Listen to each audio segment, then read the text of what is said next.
മലപ്പുറം പടപ്പറമ്പിൽ കാറും ടാങ്കർ ലോറിയും കൂട്ടിയിടിച്ച് എയർബാഗ് മുഖത്തമർന്ന് അമ്മയുടെ മടിയിലിരുന്ന 2 വയസ്സുകാരി മരിച്ച സംഭവം വലിയ ഞെട്ടലാണുണ്ടാക്കിയത്. എയർബാഗും സീറ്റ് ബെൽറ്റും അടക്കമുള്ള സുരക്ഷാ സംവിധാനം തന്നെ ആ കുരുന്നിന്റെ ജീവനെടുത്തു. കുട്ടികളുമായി വാഹനത്തിൽ പോകുമ്പോൾ നിർബന്ധമായും പാലിക്കേണ്ട ചില കാര്യങ്ങളുണ്ട്. ഇത് മാതാപിതാക്കൾ ശ്രദ്ധിച്ചേ മതിയാകൂ.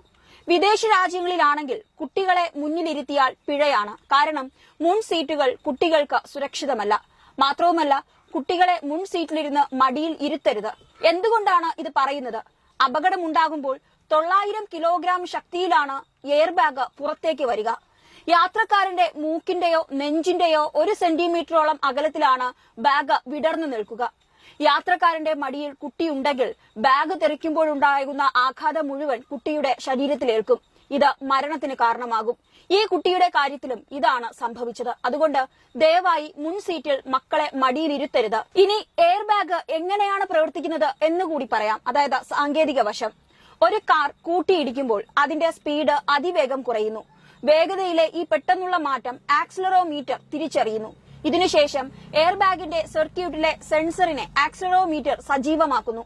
സെൻസർ പ്രവർത്തനക്ഷമമായ ഉടൻ എയർബാഗ് സർക്യൂട്ട് ഒരു ചൂടാക്കൽ ഘടകത്തിലൂടെ വൈദ്യുത പ്രവാഹം പുറപ്പെടുവിക്കുന്നു. ഇത് എയർബാഗിനുള്ളിൽ രാസസ്ഫോടനത്തിന് കാരണമാകുന്നു. സ്ഫോടനം നടന്നയുടൻ എയർബാഗിനുള്ളിൽ പെട്ടെന്ന് വാതകം രൂപപ്പെടാൻ തുടങ്ങുന്നു. ഇതുമൂലം നൈലോൺ കൊണ്ട് നിർമ്മിച്ച നമ്മുടെ എയർബാഗ് പെട്ടെന്ന് വീർക്കുന്നു. ഈ ബാഗ് ഡ്രൈവറെയും കാറിലെ യാത്രക്കാരെയും വാഹനത്തിന്റെ ബോഡിയിലോ കട്ടിയുള്ള വസ്തുവിലോ ഒന്നും തന്നെ ഇടിക്കാതെ സംരക്ഷിക്കുന്നു. കാർ ഡ്രൈവറും റൈഡറും സീറ്റ് ബെൽറ്റ് ധരിച്ചാൽ മാത്രമേ ഈ എയർബാഗ് നന്നായി സംരക്ഷണം ലഭിക്കുകയുള്ളൂ എന്ന കാര്യവും പ്രത്യേകം ഓർക്കണം. അപ്പോൾ മടിയിൽ കുഞ്ഞുണ്ടെങ്കിൽ ഇരിക്കുന്ന മുതിർന്ന വ്യക്തിക്ക് എയർബാഗ് സംരക്ഷണം നൽകുമ്പോൾ മടിയിലെ കുഞ്ഞിന് മരണത്തിനത് കാരണമാകുന്നു.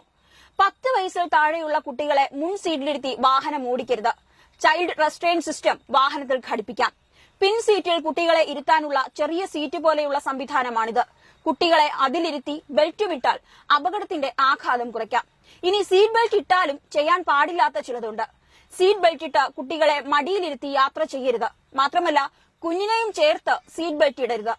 2 കുട്ടികളെ ഒരുമിച്ചിരുത്തിയും സീറ്റ് ബെൽറ്റ് ഇടരുത്. കുഞ്ഞിനെ ഡ്രൈവിംഗ് സീറ്റിൽ ഒപ്പമിരുത്തി വാഹനവും ഓടിക്കരുത്. 4 വയസ്സിന് മുകളിലുള്ളവർ ഇരുചക്ര വാഹനത്തിലാണെങ്കിൽ പോലും നിർബന്ധമായി ഹെൽമറ്റ് ധരിക്കണം.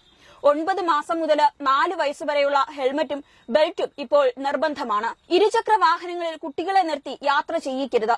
ഇതെല്ലാം ശ്രദ്ധിക്കേണ്ടത് മാതാപിതാക്കളാണ്.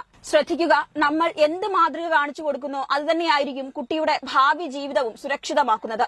നല്ല രീതിയിലുള്ള മാതൃകാപരമായ ഡ്രൈവിംഗ് ആണ് മാതാപിതാക്കൾ ചെയ്യുന്നതെങ്കിൽ ഒരിക്കലും കുട്ടികൾ നിയമവിരുദ്ധമായ ഒരു തരത്തിലുള്ള യാത്രകൾക്കും മുതിരില്ല.